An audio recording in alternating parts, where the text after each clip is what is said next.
Buenos días, alumnos y alumnas, esperando que se encuentren todos ustedes muy bien. Hoy corresponde hacer una nueva entrega de esta serie de videos relacionados al reforzamiento del aprendizaje teórico mediante demostraciones prácticas. Hoy vamos a hablar respecto de un tipo de circuitos que son de mucha importancia para el entendimiento de cómo funciona el mundo de las fuerzas eléctricas y su relación con analogías mecánicas en el tema de masa resortes y fricción, que son los circuitos RL y RLC. Entonces vamos a dejar un breve repaso para que ustedes tengan de nuevo un reforzamiento de la parte teórica de los experimentos y además vamos a intentar hacer un recuento de todos estos fenómenos desde el punto de vista práctico. Bien, lo primero es hablar un poquito respecto del régimen transitorio de la inductancia, en donde vemos que cuando se conecta una batería a una resistencia en serie con una inductancia, la inductancia lo que va a hacer es oponerse al cambio en la corriente y esta se va acumulando lentamente, actuando de acuerdo con la ley del Faraday y la ley de Lenz. La impedancia total que se opone a la corriente va a ser proporcional a la velocidad de cambio de la corriente. O sea, que cuanto más rápido se intenta cambiar la corriente, mayor resistencia se opone.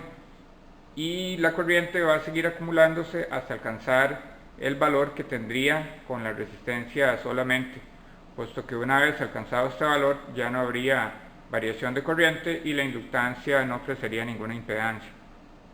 La velocidad de esta acumulación se caracteriza por la constante de tiempo R sobre L y al establecerse una corriente en una inductancia se almacena energía en el campo magnético formado por la bobina de la inductancia.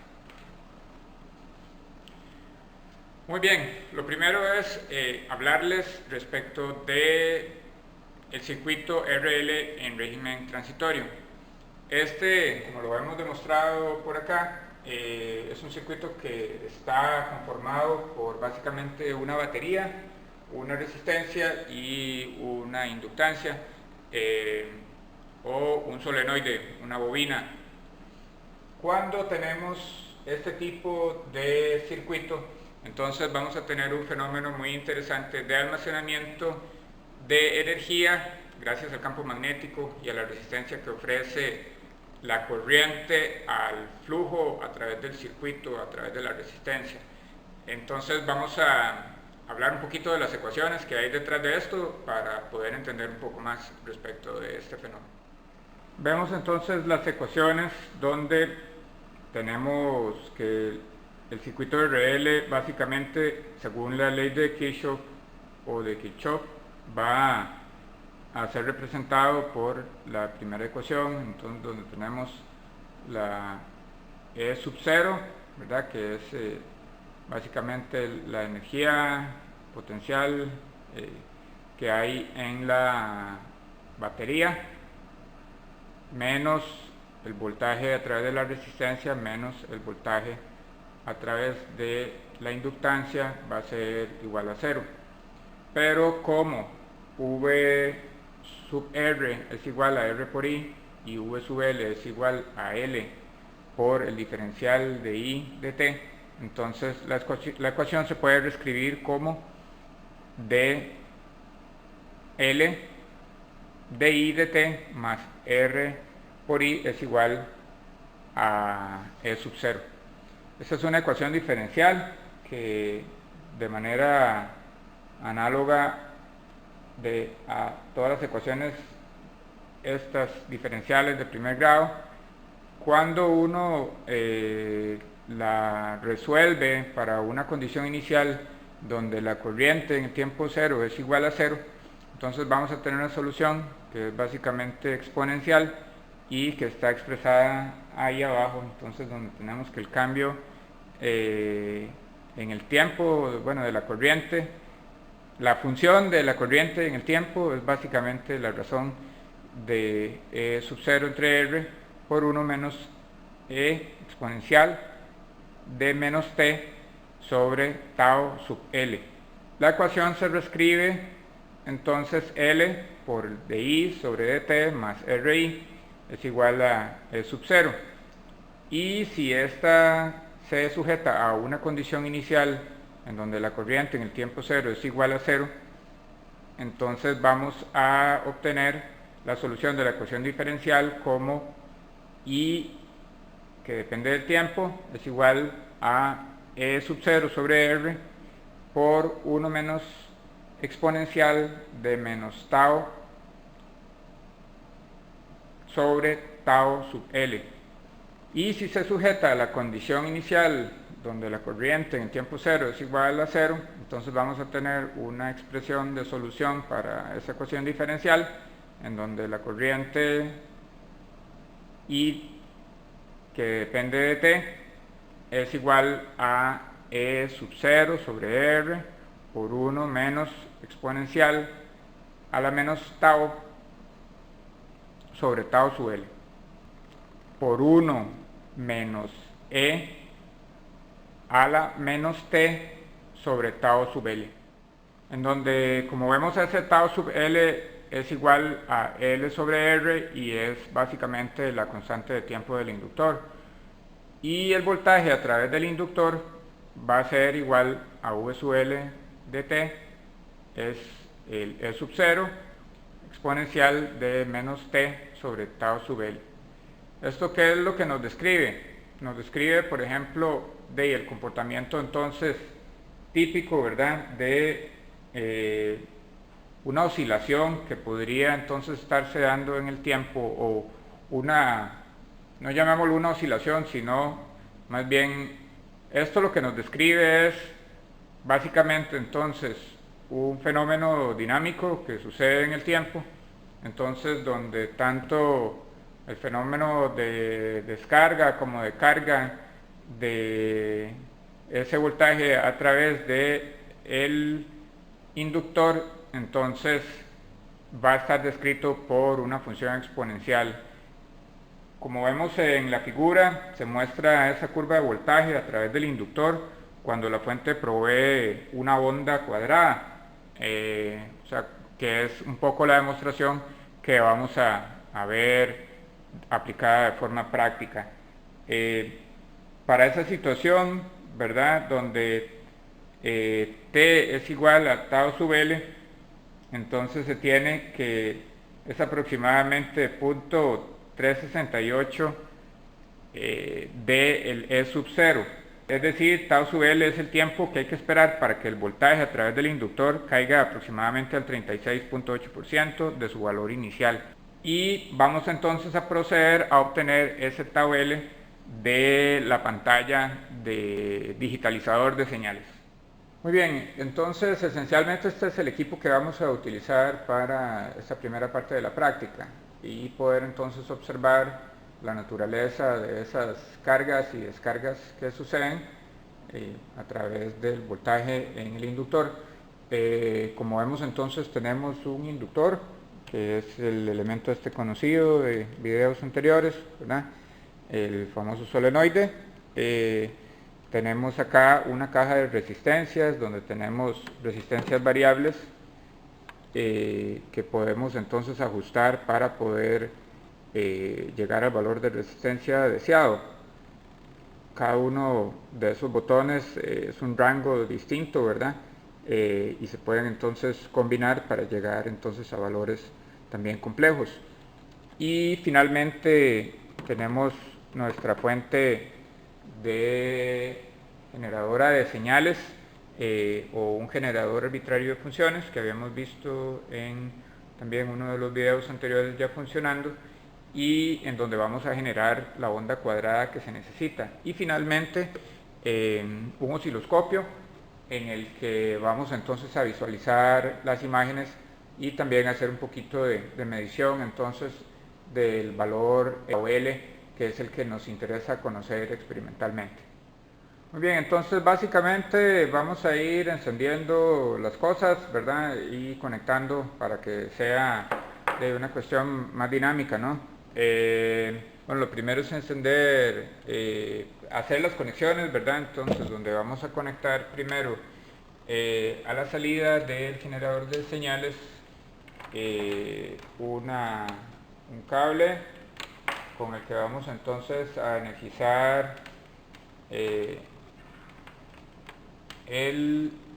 la resistencia. La resistencia viene por acá, ¿verdad? Luego de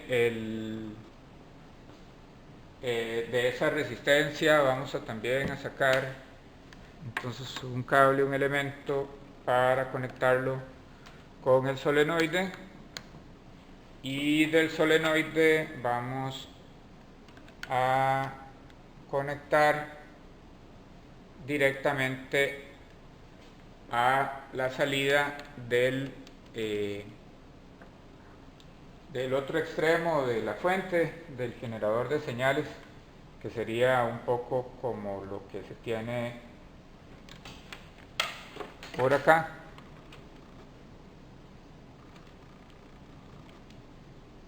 Y de esta manera tenemos un circuito cerrado, ¿verdad? Entonces, tal y como se demostraba en el circuito que observamos al principio del video, ¿verdad? Entonces, donde tenemos una fuente, la fuente va a una resistencia. Esa resistencia básicamente es de un valor nominal de 2 kilo ohms, para lo cual entonces se sintonizó de este dial de acá para que entonces estuvieran 2, que está multiplicado, ¿verdad?, por un k ohm.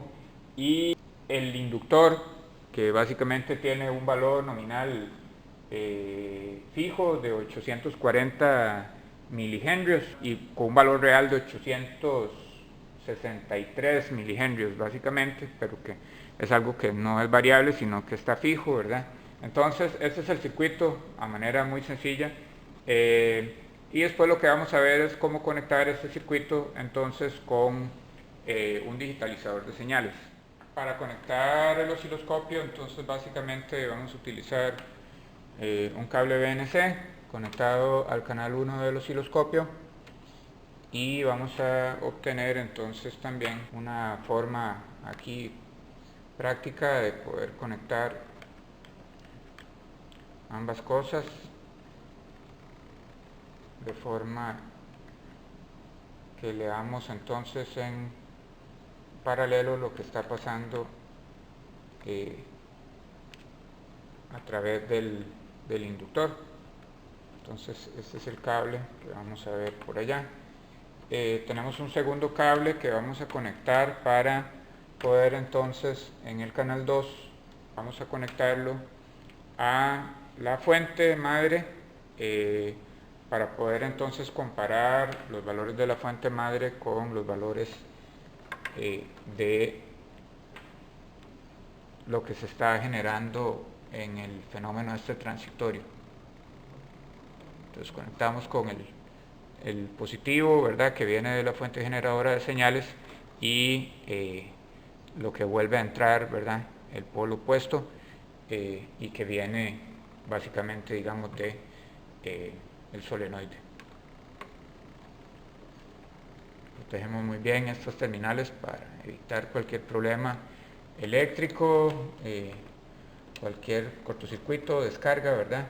Y entonces dejamos el setup por ahí, y básicamente esto es con lo que vamos a trabajar.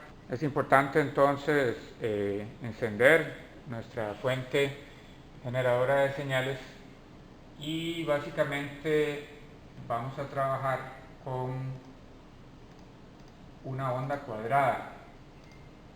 Las ondas cuadradas son básicamente valores de C que oscilan en el tiempo, o sea, fluctúan entre un valor grande y uno pequeño, ¿verdad?, o una base y un valor determinado. Aquí vemos el simbolito para la onda cuadrada, y entonces vamos a hacer una onda que básicamente tenga unos 200 Hz aproximadamente o menos. Entonces ahí la tenemos en 100 Hz. Entonces vamos a cambiar entonces la frecuencia para que sea un poquitito mayor. Ahí la ponemos en 180, 90, ahí están 200 Hz. Y el valor de E sub 0 que vamos a utilizar es el valor de aproximadamente 2 voltios. Entonces, pero como estamos trabajando voltios pico pico, entonces vamos a trabajarla como que si fuera una onda de 2 voltios, ¿verdad? Entonces para eso vamos a bajar la amplitud acá y vamos a ver el valor pico pico reflejado por acá en 2 voltios y con un offset de 0 voltios. Ahora lo que corresponde es encender el osciloscopio, que es lo que vamos a encender por acá. Después vamos a hacer un zoom dinámico, ¿verdad?, sobre esa pantalla para poder ver un poquito mejor qué le está pasando a las señales. Y vamos a observar entonces que tenemos los datos del canal 1 y del canal 2.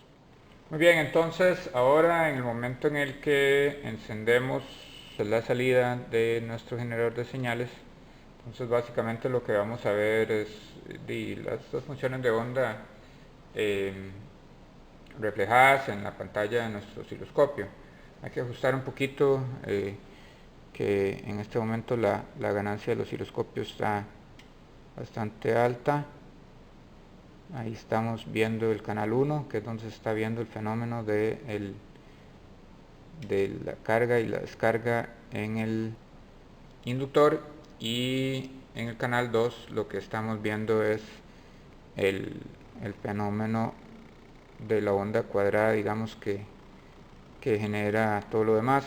Hay que detenerse un poquito a jugar con el trigger del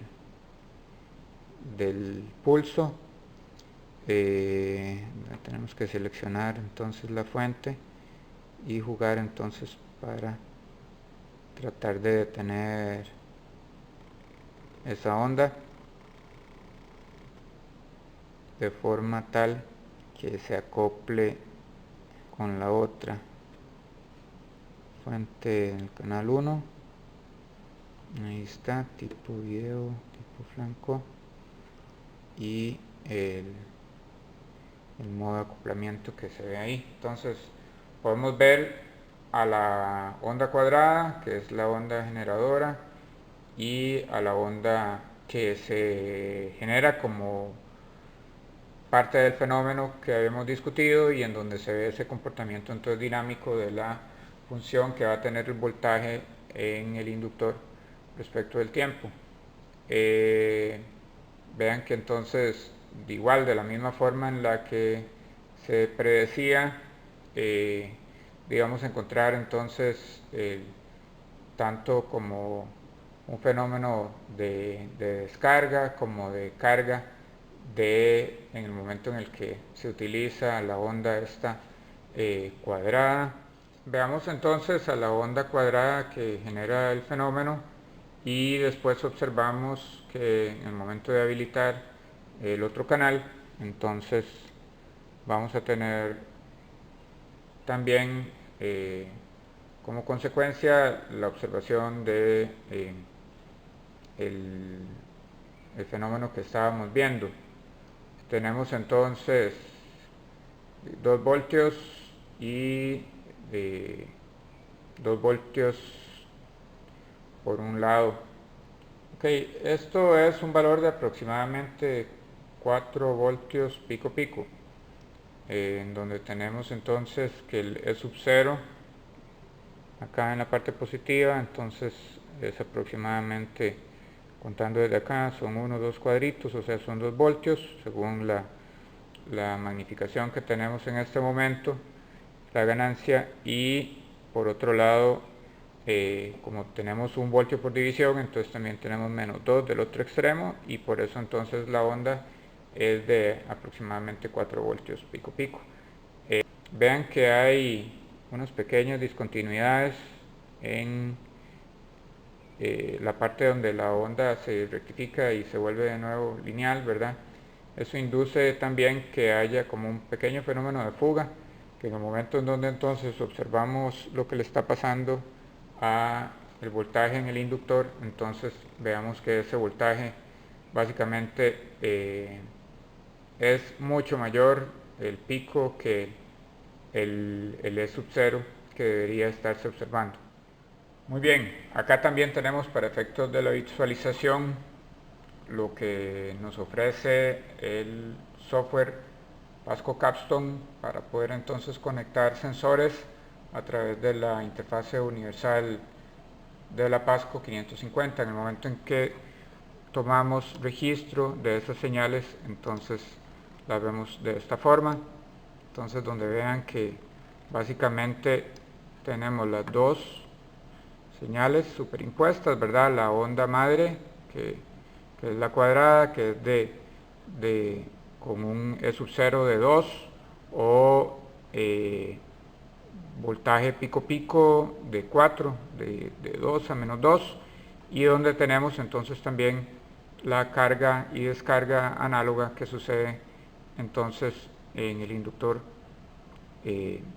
por efecto de el paso de la corriente o el no paso de la corriente en el momento en el que se energiza la bobina. Entonces, eso es un poco lo que queríamos observar. Observen también, por ejemplo, si yo llego y le deshabilito en el voltaje para mostrar únicamente el voltaje en la onda cuadrada, que observamos también la pequeña fuga o corrección en la rectificación que hace al inicio por acá, y que es la que nos está generando, podemos verla de forma un poquito más detenida,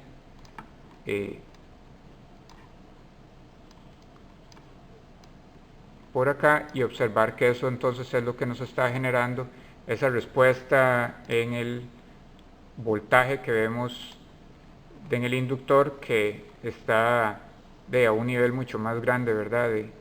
Por encima de los 2 voltios, está empezando desde aproximadamente los 4 voltios.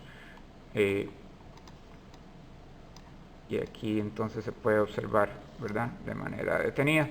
Lo importante es que siempre la forma en la que él decae, eso sí se está comportando de acuerdo a la teoría, y observamos entonces también el fenómeno entonces complejo. Bien, ahora lo que corresponde es entonces hacer una medición experimental del tau L y compararla con, digamos, el valor teórico que predice la ecuación de la constante de tiempo del inductor. Entonces, básicamente necesitamos echar mano de los valores que se utilizaron. En este caso, existe una R real, que es la que se tiene que utilizar para el cálculo, que es distinta de la R nominal. Y ya vamos a ver por qué. Bien, entonces, básicamente, esa R real es debido a la presencia de diferentes componentes que tenemos en el circuito que añaden elementos resistivos al paso de la corriente. Entonces, tenemos la resistencia como tal, ¿verdad?, que es el valor de R que habíamos seleccionado, ¿verdad?, que es de 2 kΩ, pero también tenemos lo que son las resistencias internas, tanto del generador de señales que utilizamos como del inductor que utilizamos, que por el hecho de tener, ¿verdad?, este cable, esta bobina enrollada, ¿verdad?, también tiene una resistencia intrínseca, y eso entonces tiene que ser tomado para el cálculo. La resistencia del generador es aproximadamente de 50 ohmios y la resistencia del inductor es de aproximadamente 62.5 ohmios. Entonces, cuando yo sumo todas ellas, vamos a tener una R real de 2112 ohmios.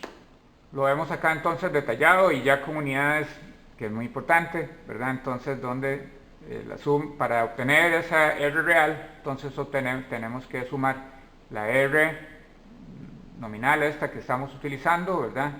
La R del generador y el R del inductor para un valor entonces de 2112.5 ohms. Entonces esto básicamente, ese R real es el que tiene que estar introducido en esta tabla que tenemos en vez de el valor de la R nominal, y vamos a introducir entonces el valor de 2112,5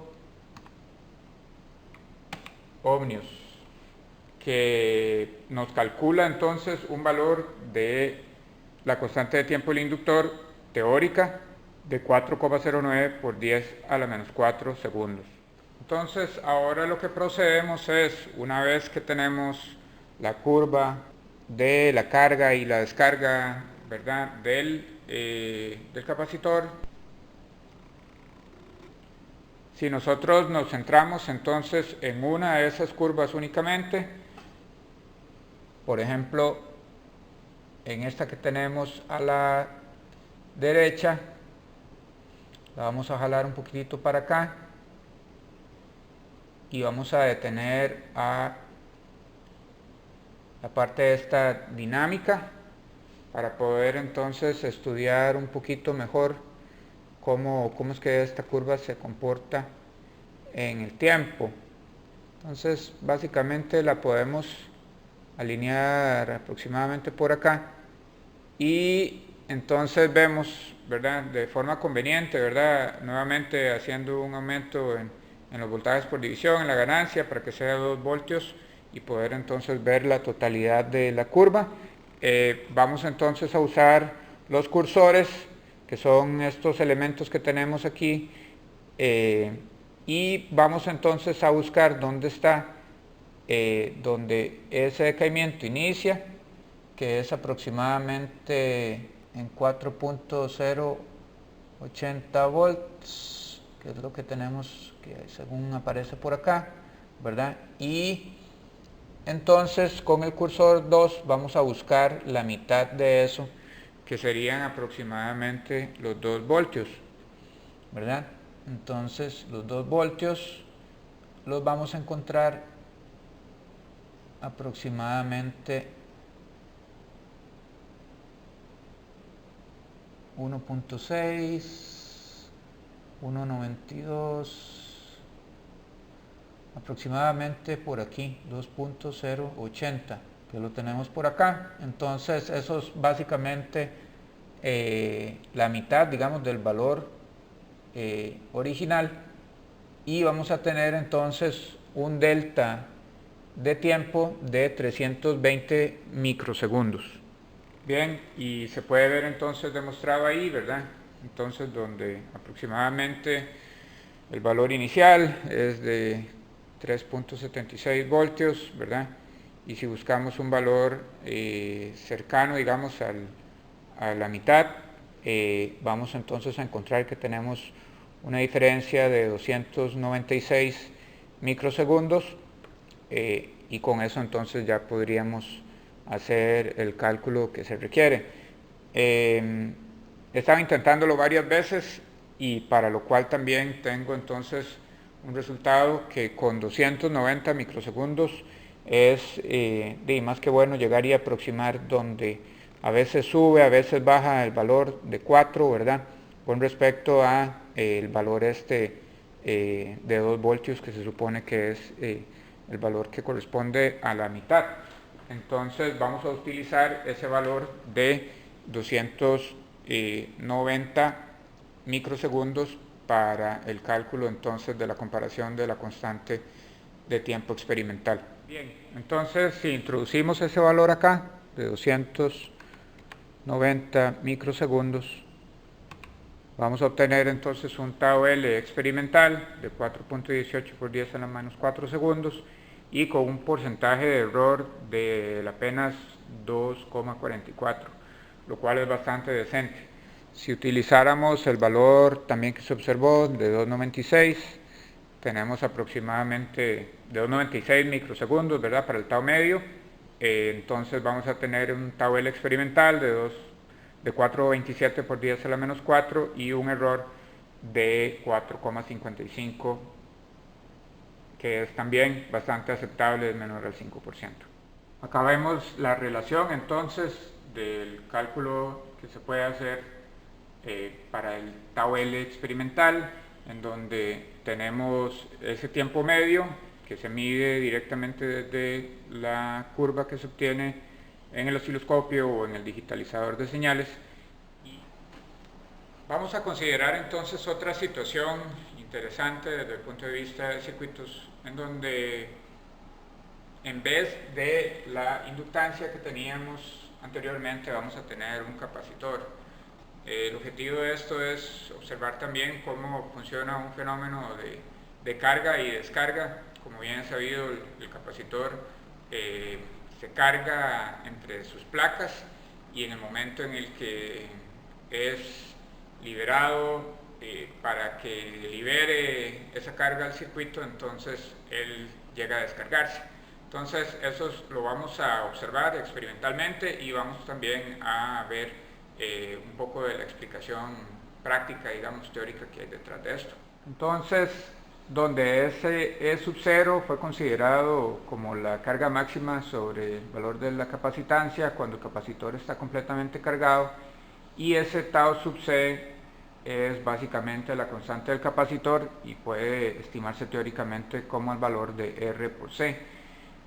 El comportamiento de carga y descarga es como lo que se ve ahí, donde básicamente tenemos al principio, en el momento en el que se está energizando, un proceso de carga de las placas del capacitor hasta llegar a un valor cercano al E sub 0 que se aplica, y eventualmente en el momento en el que se libera por efecto del cierre del circuito o por el cambio, ¿verdad? En el caso de una onda cuadrada, entonces vamos a ver cómo el capacitor también se descarga hasta llegar eventualmente a liberar toda la carga que tenía almacenada. Entonces eso lo vamos a ver aproximado de forma experimental, y vamos a estimar la constante del capacitor también y compararla con el valor teórico.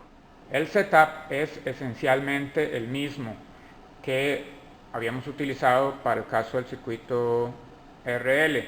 Sin embargo, veamos que entonces estamos sustituyendo, en vez de el inductor, vamos a utilizar a una caja de capacitancias, que es este instrumentito que tenemos por acá. Por facilidad, yo únicamente lo que hice fue desconectar lo que había del otro lado y conectarlo directamente sobre las terminales que tenemos acá, y con eso entonces vamos a observar el fenómeno sucediendo. Todo lo demás sigue igual, la frecuencia que se le está aplicando a la onda cuadrada es igual, el voltaje pico pico es igual, y únicamente cambiamos entonces esos valores. Vamos a usar entonces en la caja de resistencias, eso sí, un valor de 1K, y en el capacitor vamos a utilizar una capacitancia de 0.1 microfaradios. Entonces esto se selecciona simplemente con un botón seleccionador donde están los valores que tenemos acá, y entonces lo habilitamos por ahí, ¿verdad? La frecuencia del generador es de aproximadamente 200 Hz. De la misma forma, en el momento en el que energizamos el circuito, entonces vamos a obtener a las curvas de carga y descarga, como ya las vamos a observar directamente por la pantalla.